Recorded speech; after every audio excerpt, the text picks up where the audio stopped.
కుటుంబానికి తెలియదేమో వాళ్ళ పిల్లలు ఏం చేస్తున్నారు. God's servants do not know what you are behaving, how you are behaving in the world. ఉన్నావో దేవుని సేవకులు కూడా తెలియదేమో. Maybe there is some secret sin. అయితే ఒక రహస్యమైన పాపం నీ జీవితంలో which you ఉందేమో. never confessed. ఎప్పుడు ఒప్పుకోలేదేమో నువ్వు దాన్ని. Any unconfessed sin that you have will continue to haunt you.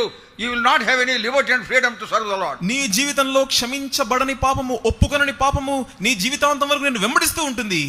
What the word of God says? దేవుని వాక్యం ఏం చెప్తుంది? He that confesseth అతిక్రమమును విడిచిపెట్టువాడు and forsaketh shall have mercy. దాన్ని ఒప్పుకొని విడిచిపెట్టువాడు కనికరం పొందును. There are two stages. రెండు భాగాలు ఉన్నాయి. One is confession. ఒకటి ఒప్పుకొనుట. You would have confessed your sins. నీ పాపాలని నువ్వు ఒప్పుకోవాలి. You would have repented of your sins. నీ పాపాల విషయమై నువ్వు పశ్చాత్తాపపడాలి. Lord said, my son, my daughter, thy sins are forgiven thee. నా కుమారుడా, నా కుమార్తె, నీ పాపాలు క్షమించబడినాయని దేవుడు చెప్పాలి. Then what about forsaking them? మరి దాన్ని విడిచిపెట్టే సంగతి ఏంటి? That is where the problem is. ఇక్కడే సమస్య ఉంటుంది. We have confessed our sins, మన పాపాలను ఒప్పుకున్నాం, but we have not forsaken them. అయితే వాటిని విడిచిపెట్టలేదు ఇంకా. That is why that old